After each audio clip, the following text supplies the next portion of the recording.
What up, y'all? It's the homie Dame, and today we're ranking every single Kyoto animation anime. Because the last video where I ranked every single MAPPA anime was just so well received by everyone. So once again, I'm gonna put my anime opinions out there in the form of a tier list. Just like always, these rankings are relative because I want to make use of every tier since, you know, KyoAni is a really good studio, so it'd be boring to put everything in S tier. But y'all don't want to hear that. You're just gonna see that I put a show in D tier and call me slurs in the comments, but it's all good, I guess. Alright, so we're doing this chronologically once again and not doing any movies or OVAs or anything like that. So the first thing on the list is Full Metal Panic Fumofu, which is of course a spin-off of the legendary Full Metal Panic by Gonzo. Love Full Metal Panic, and this is probably one of my favorite anime spin-offs in general. I think I mentioned that before. I love me a good gag season where the cast just gets into wacky slice of life hijinks and none of it is all that serious. Like, y'all remember Attack on Titan Junior High? I love that kind of stuff. I'm gonna put this show in probably B tier, I guess, just to start things out on a high note. Oh wait, they did the second season of the actual main show too. Okay, I'm just gonna do it like the MAPPA one and include the entire franchise in one ranking. So every Full Metal Panic thing KyoAni did is in B tier. So we're setting that straight now. Wait, actually, if it's including the second season, it might be A tier, high key. Yeah, let me do that. Already indecisive and switching shit up on the first one. Not a good sign, but it's fine. Next is Air, which is, if you don't know, it's an adaptation of an eroge that when it was released was like the best-selling PC game in Japan, believe it or not. So yeah, when the anime adaptation came out, it was a pretty big deal at that time. I remember watching it thinking it was really boring at first, but then they make it follow the visual novel, so it's split into different arcs for each route. I think Summer was my favorite. I don't really remember honestly, but looking back at it now, Air was pretty good, so C tier. And then we got, oh man.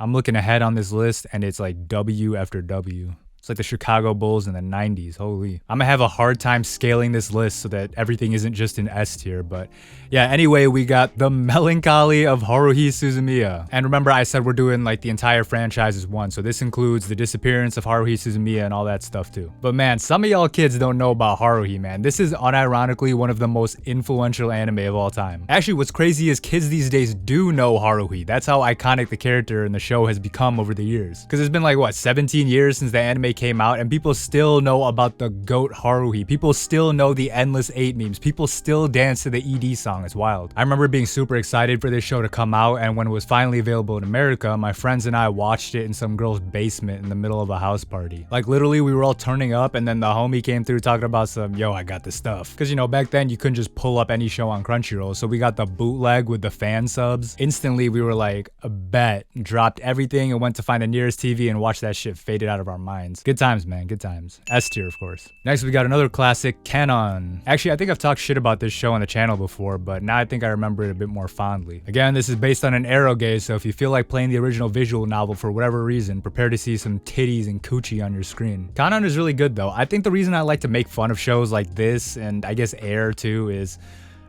because they seem so tropey looking back in hindsight. A lot of the slice of life, harem, romance type cliches and tropes that have become memes at this point got their start in visual novels like this. But if you can just put that out of your head and just enjoy it for what it is, I think it still holds up today. So I'm gonna say B tier, solid B tier. And next up, the bangers just keep on coming. We got Lucky Star. Again, a hugely influential show. You probably see reaction gifs and memes of characters from this show to this day. I mean, Lucky Star is one of the greatest anime comedies of all time, only outdone by another KyoAni show later on. I think this show holds up extremely well. I think the jokes haven't aged a bit, and actually I think they're like continuing the manga or something. Yeah, okay, so I just looked it up. There's a spin-off called Konatsa 31 that's set 15 years after the original series, so yeah, the peak continues to this day. I'm gonna say Lucky Star is A tier. I know, any other tier list, this would be an easy S tier, but it's KyoAni. We gotta spread things out a little bit. Next up is Clannad. So again, we're counting this as both Clannad and Clannad After Story. Another famous, iconic show. This is like one of the go-to tearjerker bait animes of all time. Me personally though, I think the whole thing is kind of goofy. Very enjoyable, but still goofy. The thing about these visual novel adaptations, and that includes non-romance slice of life stuff like Fate Stay Night 2,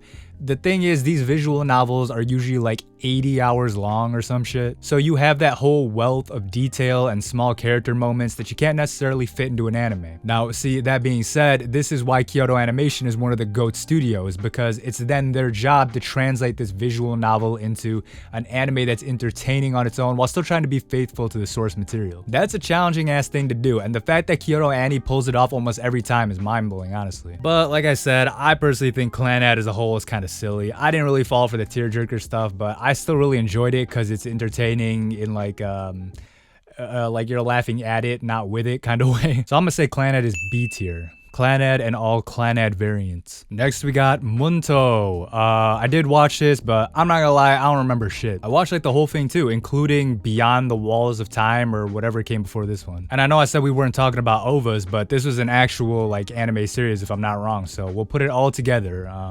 Doesn't matter anyway, because I can't remember nothing. But I do remember this next one, KyoAni. I don't need to tell y'all, this show was like the apex of the moe era of anime, and probably to this day is the first show that comes to mind when people think about the cute girls doing cute things type anime. Oh my god, dude. KyoAni is such a goated studio, man. They really ran the industry during this period in history. Like it's like Kanye West dropping College Dropout, Late Registration, and Graduation all in a row. It's like they can never miss. I don't care. I'm gonna dick ride. Y'all know KyoAni is one of my favorite anime of all time. There's no place to put it other than S tier. I still rewatch episodes of this show randomly to this day, even in the dub too, because it has some A-list talent on there, like Cassandra Lee Morris. But yeah, S tier, goated. Ritsu best. Next up, let me see. Oh my god. The championship dynasty run just continues. We got Nichijou up next. I was talking about Lucky Star earlier, but in my humble opinion, this is like the best comedy anime of all time. I have friends who don't even know what anime is that have seen a clip of the principal fighting that deer on like YouTube or Reddit or whatever, and they're just cracking up at it. If y'all remember, I did a video with my friend Evan way back in the day where I had him react to scenes from this show, and he's like a random white guy who doesn't know anime, and he was messing with it too. I remember my cousin's old boyfriend, who is a straight up affiliated gangbanger, doesn't even know where Japan is on the map, and he sent me gifs of Yuko diving for that hot dog. Talk about some,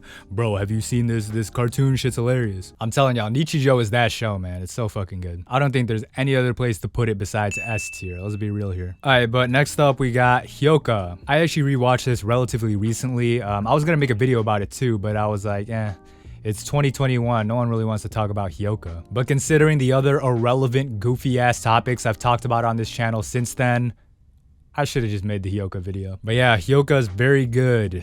It's very, very good. It's actually so good, it's insane, but I'm gonna put it in A tier. Again, it's a relative list, y'all. I can't clog up S tier. Any other list would be up there because, you know, it's basically a perfect show for somebody like me, but I'm gonna be conservative. And the fact that I'm putting it in A tier and calling that conservative should tell y'all something if you haven't seen the show. Next is Love Shunibyo and Other Delusions. Oh my god, stop playing with me, bro. Kyoto Animation might just be the best thing since sliced bread. I've talked about this show a bunch of times on the channel before, so no need to dick ride that hard. This is actually my daughter's favorite anime of all time, so obviously it holds a special sentimental value for me. I'm gonna say easy, strong A tier, man. I should have known. Even with trying to scale this appropriately, I'm just not gonna make any use of these bottom tiers. Next up is Tamako Market, made by the same team that worked on KyoAni. So if you're wondering why it looks exactly like KyoAni, that's the reason. A lot of people shit on this show for some reason. I think it's really good, obviously because I like the people who worked on it, but also because it's just a chill show. I'm gonna say Tamako Market is C tier. Alright, we got Free Iwatobi Swim Club up next. Not gonna lie, I've actually been rewatching this series relatively recently, and yet for some reason I always need a refresher. Like, it never sticks in my head. I'm always like, who are these people? Why are they swimming again? And also, I'm pretty sure I've talked about this series on the channel multiple times before, and every time I've mentioned it, I've had a different contradictory opinion on it. I don't know, I don't want to call it forgettable or anything. I think it's just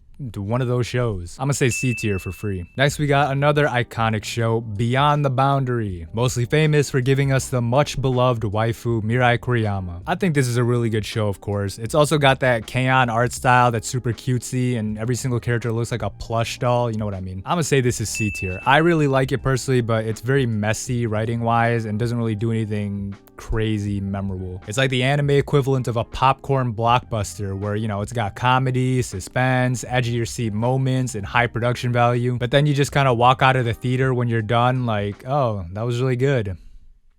What do we do now? Is Applebee's still open? Next, we got Amagi Brilliant Park. I used to really not like this show when it first came out, but I think it's grown on me over the years. It's fun, well made, and it hits on those light novel adaptation tropes, like all the feel-good stuff, all the comedy, it's all fine. I like that it has a Totodile looking thing named Wani P.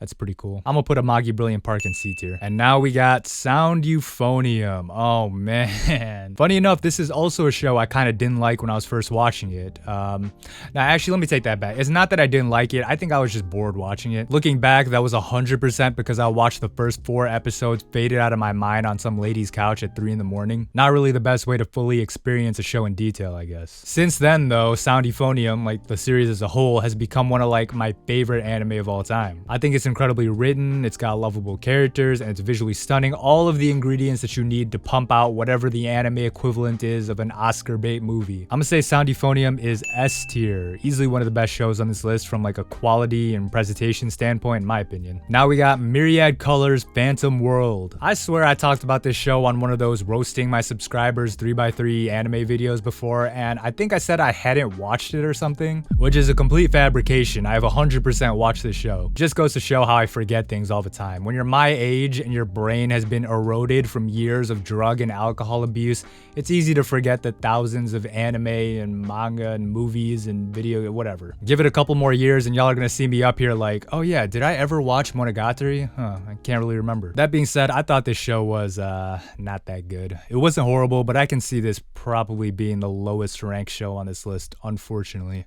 I'm gonna say D tier. Next we got Miss Kobayashi's Dragon Maid. This is a show that I actually just watched recently for the very first time because I did it here on the channel and recorded it for y'all's viewing pleasure. First and foremost, I think this show is amazing. Like Nishijo and Lucky Star and many other shows on this list, it's just really funny, like legitimately funny. It's got corny anime humor, of course, but also just good witty jokes with good comedic timing. It's really well done, and of course a lot of that is just adapted from the manga, but you know, KyoAni does their thing too, direction wise. But talking about the sequel or the second season, Miss Kobayashi's Dragon Maid S, now that's like the real crowning achievement here. Because if you don't know, this was one of the first, if not the first, big anime series productions that KyoAni made after the infamous arson incident. I'm sure everybody knows about this. Even if you're not in the anime community, this was like international news when it happened. Basically, a man set the Kyoto Animation Studio on fire because he claimed the studio plagiarized some of his light novels. This was proven to not be true, but despite that, many lives were lost, many lives were injured, and of course there was an insane amount of property damage. Like, he did this with employees in the studio,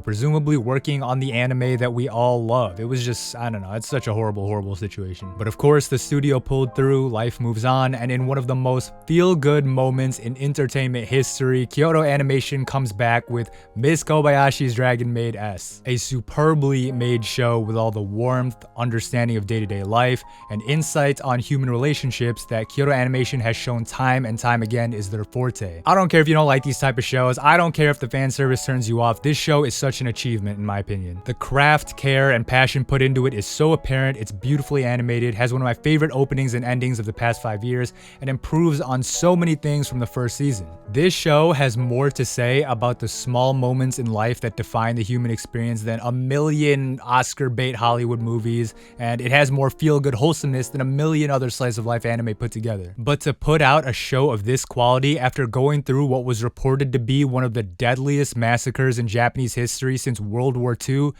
in my opinion, is like the epitome of wholesome achievement. I gotta put it in S tier. I mean, after all that dick riding, what do you expect? Now, that would have been a fitting one to end on with how much I was talking about it, but we got a few more, including Violet Evergarden. Man, by now, if y'all can't tell how goated Kyoto Animation is, I don't know what to tell you. Violet Evergarden is another one of my favorite shows of all time. At this point, the S tier is about to be more crowded than like the women's bathroom at a club, but it's Violet Evergarden, come on. This is one of those shows that people like to point to when they say, see, it's not just battle shonens that have good animation, slice of life can do it too. But that's like the least important thing that makes the show good in my opinion. Yes, it's visually stunning of course, but it's more the subtlety and humanity of the writing that makes this such a good show. I don't gotta say, if you know you know, the show has one of the most tear-jerkiest of tear-jerker episodes ever made in it. I know some people have some problems with the movie and how they ended it, and I 100% agree with those complaints in my opinion.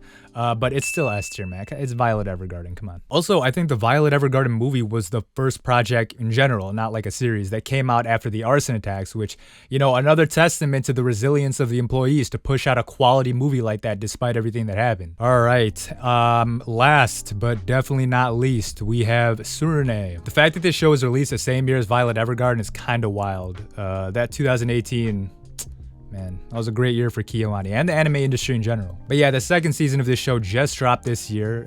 Just watched it recently as well. I think it's amazing. The show is amazing.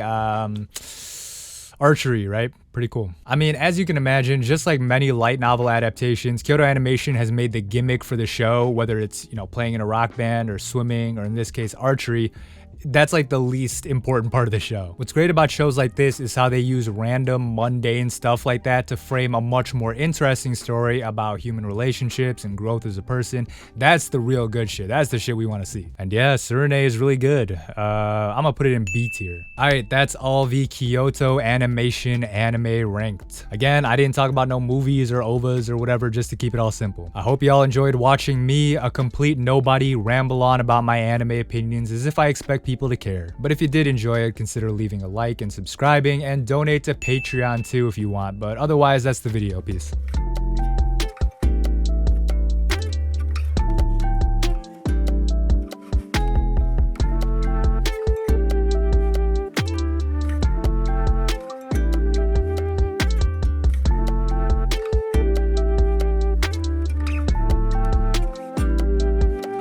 Okay, fine, I'll talk about a silent voice. I'll break the no movie rule just once to talk about this. I think a silent voice is one of the best of the genre of anime films that I like to call anime movies that young Asian couples like to watch together in their college dorms. I think it's better than every Makoto Shinkai movie. I think it's on par with I Want to Eat Your Pancreas. I don't know, not that those comparisons matter, I just think the movie is really good. I'm gonna put it in A tier, which again is wild because any other tier list, this would be an easy S tier, but it's Kyoto Animation, man. There's some big hitters here, gotta spread things out.